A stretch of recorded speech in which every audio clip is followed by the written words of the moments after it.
Football is back, I proclaim, and we get one extra game. I have high hopes for this year, and there will of course be more beer. The championship is the hope, but I'm ready for pain. Welcome to the Mish Po.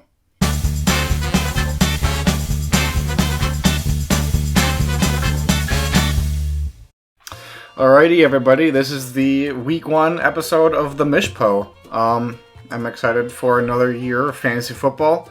You can't see it right now, but we do have a guest in studio, Lily, my dog. I'll probably show her at the end of the episode, but yeah, let's just get down to business. Of course, we got ourselves a nice beer here, so we'll give this a crack, and we'll get into it. How's everyone's summer? Back at school for some of you? Yeah, there's 18 weeks this year, 17 games, so that'll be exciting. And I'm gonna take a quick sip before we jump into the business. So yeah, business. Really only have, well, I guess there's a couple things. First off, about half the league still needs to pay the $15 for the buy-in. You know who you are unless you don't, so if you don't, then just let me know. Secondly, there was a lot of questions about keepers during the period in which people were locking in keepers. So I think it might be a good thing coming up to have some sort of discussion or whatever about keepers and what rules we want, because to be honest, I didn't really think of many of the rules in terms of like, oh, can I give up a draft pick one pick earlier than when my guy was drafted if I don't have that pick, or something like, I don't know, there was a couple different things that people had questions about, so we could maybe have like a forum discussion or something, I don't know. Just kind of hash out some of those details before, obviously, next season. So we've got a while, but, you know, rather to do it sooner than later. Now, we'll jump into some football. How about that? Some transactions. There's been, obviously, the draft since last time we spoke. And ad drops aplenty, but I'm not going to be talking about those at all. But there were 3 trades. So Bruce traded Marvin Jones and Chase Claypool to Colin for Devontae Parker. Just first off, really like Chase Claypool this year, as Colin would know from my many trade attempts to try to get him. And Marvin Jones could have a fine year.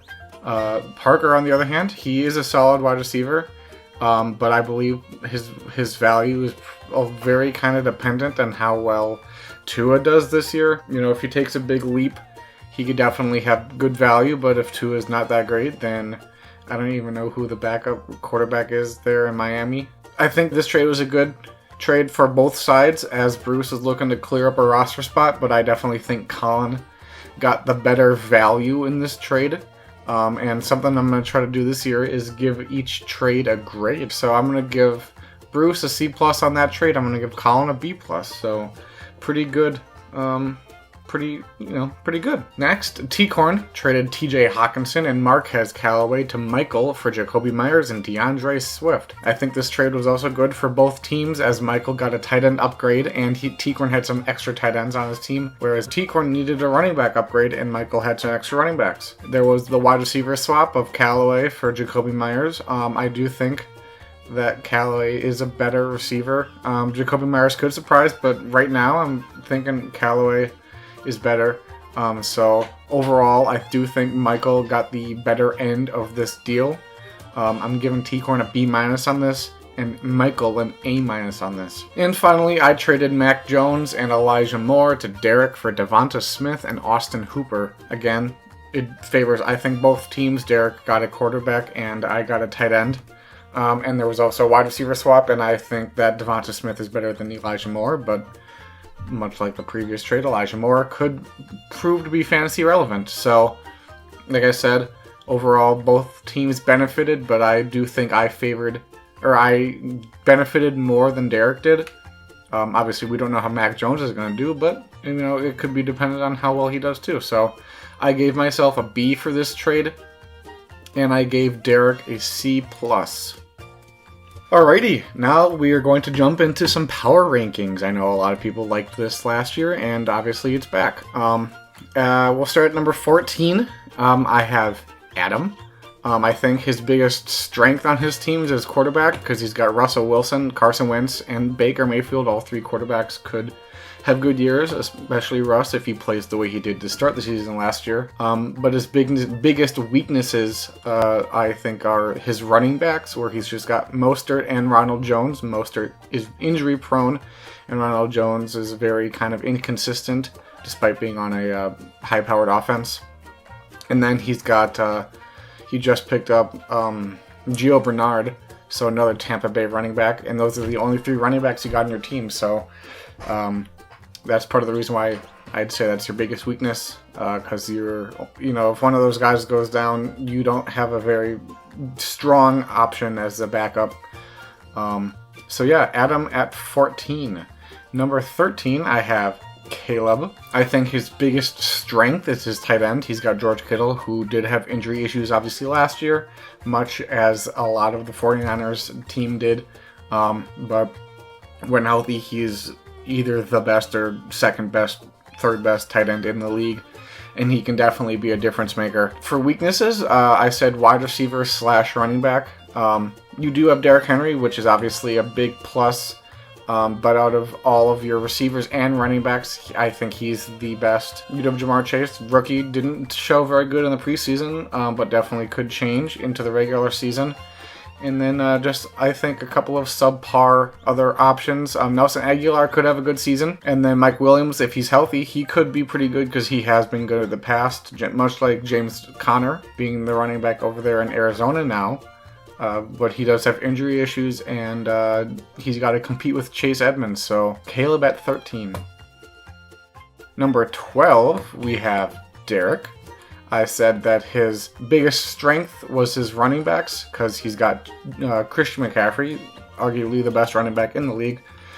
Chase Edmonds, pretty solid also. And then Tevin Coleman, J.D. McKissick could be good. Not really sure about them. But definitely, I think out of all of his players, or all of his groups, positional groups, that was probably the strongest.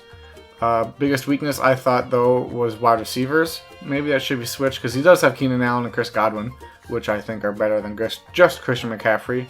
But, Cole Beasley, Sammy Watkins, Jalen Reagor on his bench. You know what? I'm going to switch it right now. I make the rules. Biggest strength for Derek's team is now wide receiver, and biggest weakness is running back. Because you know what? I can do whatever I want. I make the rules. But I don't make the rules, so. But yeah, Derek's at 12. Alrighty. At number 11, we have the newcomer, Abby. I thought that her biggest strength on her team was her wide receivers and her tight end being Mark Andrews. Receivers starting right now are Cooper Kupp and Stephon Diggs. Stephon was fantastic last year, and Cooper Kupp is consistently good. And then Deebo Samuel also in the flex. You do have a couple other tight ends on your bench, Gerald Everett and Zachary Ertz. Both could be good. I'd say Everett's got a bigger chance of being good than Ertz, but that's just me. But your biggest weakness, I thought, was the running backs. You do have Aaron Jones. And then there's Leonard Fournette, who was pretty good last year during the playoffs, but was kind of inconsistent during the regular season, especially he's going to be splitting time with Ronald Jones. And then Devin Booker and Philip Lindsay both could have fine seasons, but I'm not expecting too much out of them. So there's Abby at 11. Moving on to number 10, we've got Sam.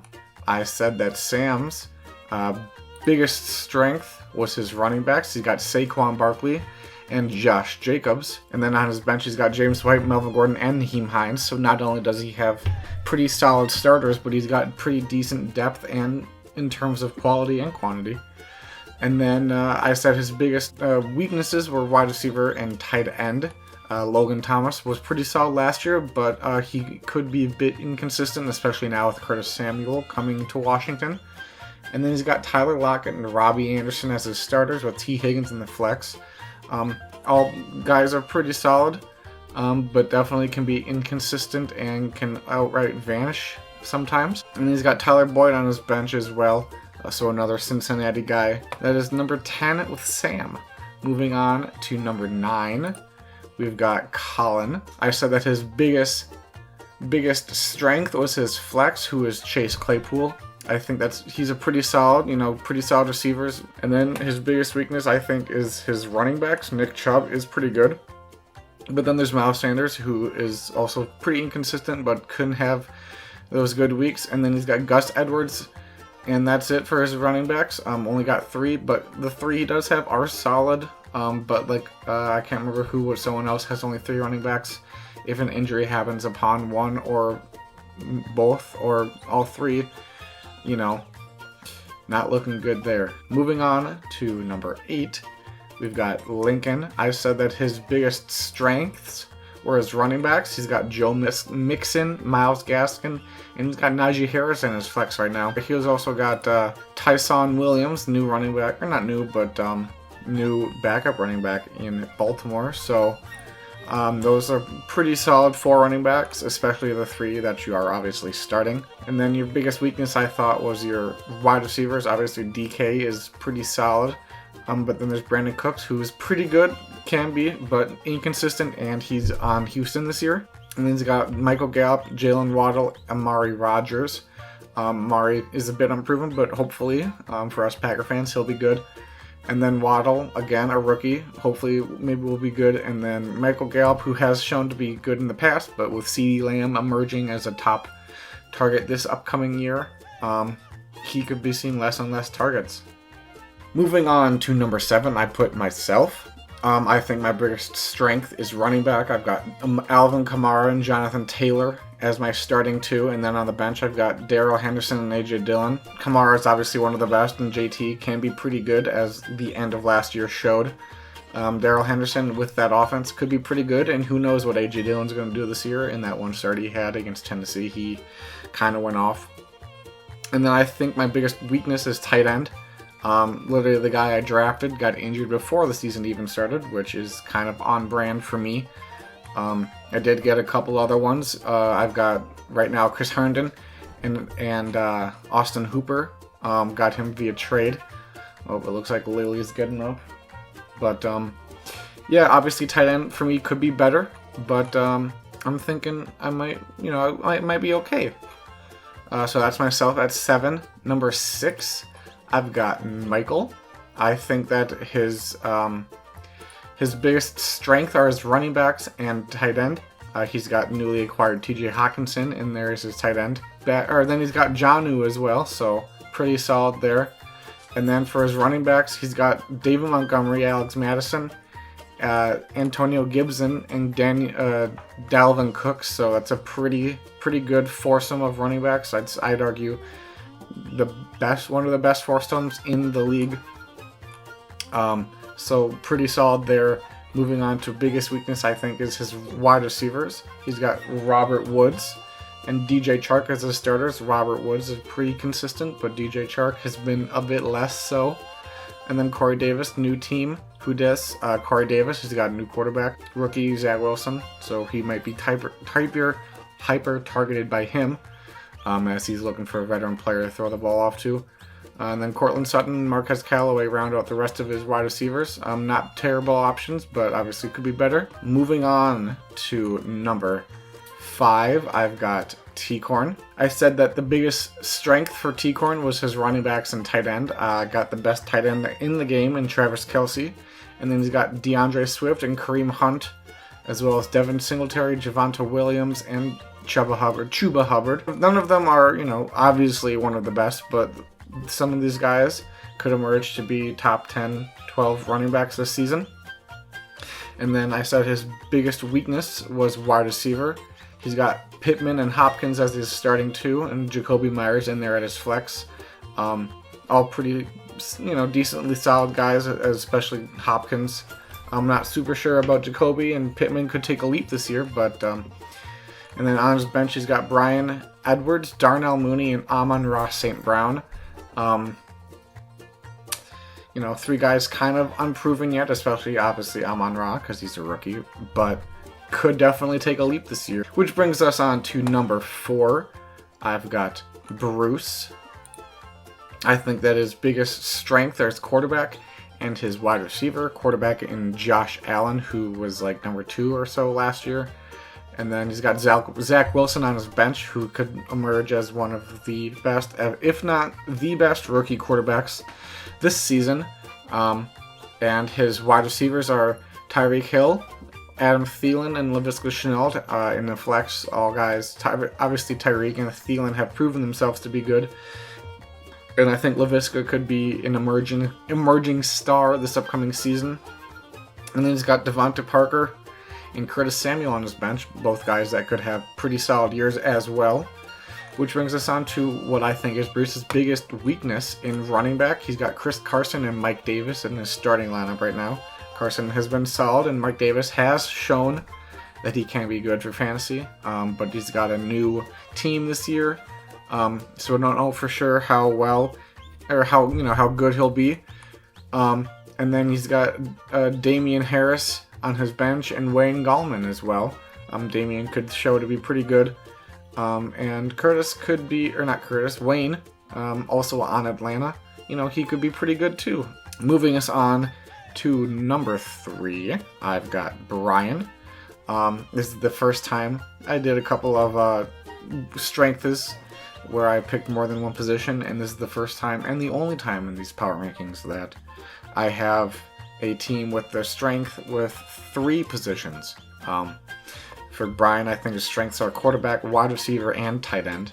He's got, obviously, Rodgers, who was, I think, the quarterback 1 last year and could definitely repeat this year. And then he's got the young gun and Trevor Lawrence, who could also be one of the best quarterbacks this season. Wide receivers, got Justin Jefferson, Allen Robinson, and Julio Jones, all in his starting lineup. All guys could definitely finish in the top 12 of wide receivers. Julio, I think, has the biggest chance, or smallest chance, as he's got to compete with that low passing volume, and A.J. Brown over in Tennessee. And he's got Will Fuller, Rashad Bateman on his bench, and Tyrell Williams. Decent, and Will Fuller on his bench, I think that's pretty good. Brian, you had him last year, and he did pretty good before he got suspended. New team this year, though, so we'll see if he can keep that up.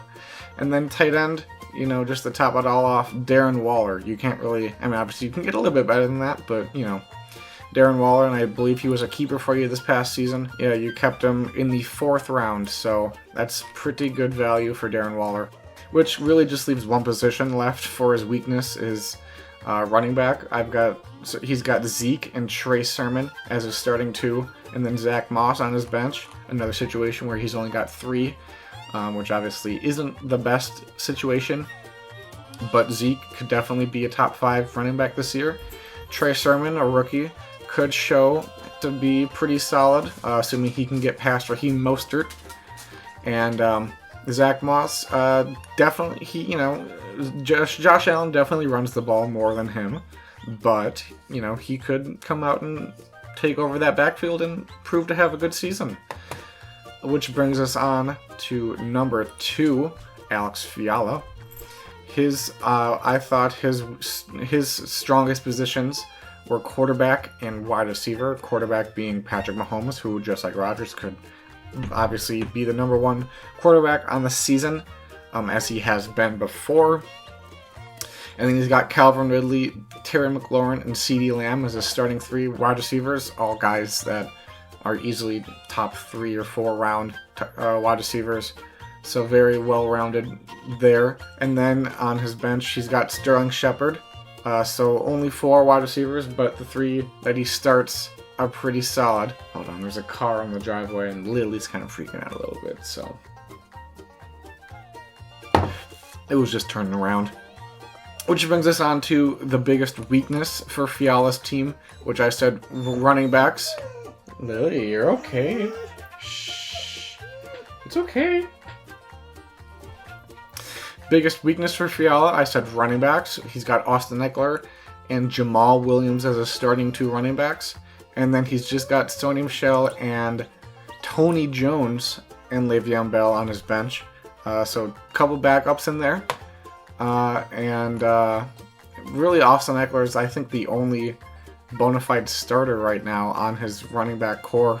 Let's hope that he stays healthy, but Austin Eckler easily could be a top 12 running back with all the volume that he gets in terms of receiving and just rushing. So I'm gonna quickly open the door so Lily can go explore. So yeah, that is Fiala at number 2, which brings us obviously on to number 1, our reigning champion, State Farm. I said that State Farm's biggest strength was his quarterback and his wide receivers. Kyler Murray is his quarterback, who, like the other two quarterbacks just talked about, could easily be the number one quarterback on the season with that rushing attack, and, throws the ball pretty decently too. And then his wide receivers are DJ Moore and Devontae Adams in the starting 2 spots, with Brandon Ayuk in his flex. And then on his bench, he's got Marquez Valdes-Scantling, Henry Ruggs, and Hunter Renfrow, a pair of Raiders right there. Overall, I think it's a pretty well-rounded group of receivers there. Definitely some breakout potential. Oh, and then he's got Michael Thomas on his IR, so when he comes back, could have a pretty solid trio there of receivers. Which brings us on to our biggest weakness for State Farm's team. We've got James Robinson and Clyde Edwards-Helaire in his starting 2. Was looking a bit iffy for James, being that starter over in Jacksonville, but with the ETN injury, he took over that role, or, solidified that starting job. Clyde, also pretty solid, but had a bit of a rough finish last year. And then on his bench, he's got Kenyon Drake and Ty Johnson, I believe. Yeah, Ty Johnson for the Jets. Drake, pretty solid runner, but does have to compete in Oakland with Josh Jacobs. And Ty Johnson is with, there's a couple other guys over in New York they just have to compete with as well. But overall, pretty solid, even though I think it's the weakest part of his team. So that will do it for the power rankings. Which brings us on to the game predictions. First up, we will do me versus Lincoln. Key players I picked out for each team. For myself, I said Austin Hooper and Jerry Jeudy. Austin Hooper, obviously the new tight end I have on my team. He was really good 2 years ago in Atlanta. Last year, not super great in Cleveland, but we'll see if they can take a step forward in that passing attack, even though they're run-centric over in Cleveland. And then we'll see if he can do well. And then Jerry Jeudy, a year 2 receiver who could definitely take a big step forward this year, now with Teddy as his quarterback. So it could be interesting to see how that goes. And Lincoln, key players, I've got his pair of running backs, Myles Gaskin and Najee Harris. Myles Gaskin was affirmed by his coaches that, he's going to be the main guy in town and running the ball. Does have a tough matchup this week against New England, but Myles Gaskin is a pretty solid runner. Speaking of pretty solid runners, Najee Harris, rookie this year out of Alabama, making his first NFL regular season start. Did pretty well in the starts that he did have in preseason. But now we'll get to see him actually play in full NFL speed. So we'll see how he can do. For this matchup, I said that I thought the winner was going to be myself. Usually pick myself. So moving us on to Michael versus Fiala. Key players for Michael, I said Kirk Cousins and DJ Chark. Kirk is a quiet, pretty solid quarterback.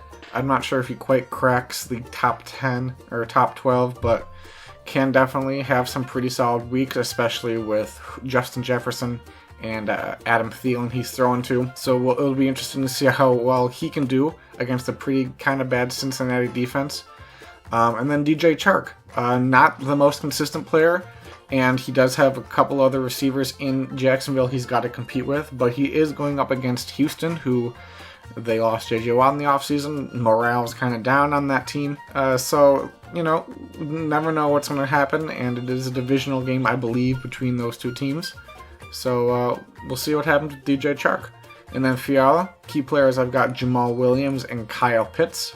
Jamal, obviously, beloved Packer player for a couple years, but now he's over there in Detroit. And if DeAndre Swift is not at full potential or full strength, he could definitely see an elevated role. Definitely going to see probably a lot of decent passing work, but up against a pretty tough San Francisco defense. Which brings us on to Kyle Pitts, rookie, number 4 overall draft pick, I think. In Atlanta, very good tight end. Up against Philly, so not one of the better defenses. So we'll see how well Kyle Pitts is utilized in the passing offense. And for this matchup, I picked my winner as Fiala. and I picked that as a lock pick for this week. Moving us on to Caleb versus Adam. For Caleb, I said key players were James Conner and Jamar Chase. James Conner, new team, has been good in the past in terms of his fantasy output, but we'll see if he can do that again in a new offense. A little bit warmer for him. And then Jamar Chase, who, as I mentioned before, didn't have a great preseason, but this is the regular season now. We'll see if he gets utilized a bit more and if he can perform a bit better. Does have a tough defense to go up to in Minnesota. So it'll be interesting to see how well he does. Which brings us on to Adam's key players. First up, we've got Russell Wilson. He, performed pretty good, really good at the start of the season last year, but then kind of fell off second half. So we'll see what version of Russell Wilson we'll get in this first matchup against Indianapolis. Which brings us on to my second key player for Adam, Ronald Jones, playing in the season opener this Thursday against Dallas, which, when you're watching this, could be today. We'll see how well Ronald Jones can do against Dallas. And for this matchup, I've got my winner as Caleb. Which brings us on to T-Corn versus Abby. Seasoned vet versus a new up-and-coming person in the league. Key players for T-Corn, we've got DeAndre Swift and Michael Pittman. Swift, bit of an injury bug this upcoming week, leading up to the season and going up against a tough San Francisco defense. So we might not see the best output from DeAndre. But then there's Michael Pittman, who is maybe the de facto wide receiver one over in Indianapolis, getting the ball thrown to him from Carson Wentz, I believe, who he's been a good quarterback in the past, so we'll see if he can do it again. So those are T-Corn's key players. And then for Abby key players, we've got Joe Burrow and Deebo Samuel. Joe Burrow obviously is coming off of a season in which he, messed up his leg pretty bad. Going up against a tough Minnesota defense. So we'll see how well he can do in his first regular season start since that horrific injury. And Deebo Samuel, another guy who does have some injury issues, going up against a not-so-tough Detroit defense. So we'll see if Deebo can stay healthy and perform well in this opening week matchup. My winner for this matchup, I picked T-Corn. Which brings us on to a rematch of the championship, State Farm versus Bruce. Key players for State, we've got James Robinson and Brandon Ayuk. James obviously was pretty solid last year for fantasy, and he's going up against a Houston Texans defense who will not do very well probably. So we'll see how well James can do with a new quarterback and a new coaching staff around him. Which brings us on to Brandon Ayuk, another year 2 wide receiver who is looking to take that next step forward. A lot of guys in similar matchups because he's also going up against Detroit along with Deebo from the last matchup. So we'll see if Brandon Ayuk or Deebo Samuel, we'll see which one gets more targets. Obviously, both of them are probably behind George Kittle, but they both could be fantasy relevant. And then that moves us on to Bruce's key players. We've got Mike Davis and Laviska Shenault. As I mentioned before, Mike Davis has shown he can be good for fantasy. So we'll see if he can be the lead back over there in Arizona or Atlanta up against Philly. And Laviska, another matchup where it's Jacksonville and Houston. This time a receiver. So another receiver, because we talked about DJ Chark. We'll see how well he can do. See if he can take another step forward. Just like, the other potential year 2 fantasy receivers. For this matchup, I picked State Farm to win, much like he did in the championship. Which brings us on to Colin versus Sam. Key players for Colin, we've got Miles Sanders and Odell Beckham Jr. Miles had an up and down season last year. Didn't quite live up to his hype. So we'll see if he can play well in this first week of the season, which brings us on to Odell Beckham Jr., who, much like Joe Burrow, had a season-ending injury last year, but I've heard that he's been doing pretty good in the camps and the off season, and he's fully ready to go. He is listed as questionable right now, but we'll see if he can perform. Which brings us on to Sam's key players. We've got Dak Prescott and Saquon Barkley, another pair of guys who had season-ending injuries last year. Dak, obviously, with the dislocated ankle. We'll see if he can perform well against a pretty tough Tampa Bay defense. He does have plenty of good targets around him to throw the ball to. So we'll see how well Dak's doing. And then Saquon Barkley. What he did something to his knee, I think. I can't remember. But he's back and maybe ready to go. We'll see if he's going. He's a bit questionable to start right now. But Saquon is a very good fantasy running back. So we'll see how well Saquon can do in this opening week matchup. And for this matchup, I picked Colin as my winner. Moving us on to the final matchup of the week. We've got Derek versus Brian. Key players for Derek, we've got Chase Edmonds and Elijah Moore. Chase taking over potentially that starting running back role in Arizona because of Kenyon Drake leaving. But he does have James Conner to compete with. So we'll see how well Chase can do. And Elijah Moore had over the camp, he has been saying that they've been saying that he's been doing pretty good chemistry-wise with Zach Wilson. So we'll see how well those two rookies can connect in this opening week matchup. Which brings us on to Brian's key players, Trey Sermon and Julio Jones. Trey, obviously, is a rookie. We'll see how much playing time he can get behind Raheem Mostert, assuming Mostert stays healthy. And we'll see how well he can, have an opening showing against for the NFL. Which brings us to Julio, another guy switching teams in the offseason. He's now over on Tennessee. I did think I heard him had a bit of injury issues earlier this, in the past month or so. We'll see how ready he is to go in this opening matchup and how much action he gets with A.J. Brown opposite him and obviously Derrick Henry in that offense as well. For this matchup, I have the upset pick of Derrick. And hopefully you guys enjoyed my picks, and I did actually create a survey so that you guys can fill out your own picks. You make a one pick, obviously per game, and then you can put in your lock and your upset pick. So maybe I thought that'd be kind of a fun thing to track throughout the season, see how well people do in terms of picking the games. So I thought that was another fun thing we could throw in for this season. I don't have a guest this week. Lily was that guest, but she left. Was a bit on a time crunch for this first week with the Memorial Day weekend taking in a couple days there. And just a bit busy at work. So hopefully I'm planning on having a guest for next week's episode. I have a person in mind. I just have to reach out and get the timing down. So I guess that'll do it for this first episode of the Mish Po for the 2021 NFL season. I hope you guys enjoyed. And with that, thank you and thank you. Alrighty, this first flip, recording this on the 8th of September. Hi, Lily. Yesterday was T-Corn's birthday, so I'm gonna flip on him. So, T-Corn, I will get one of you one of these weeks. So, yeah.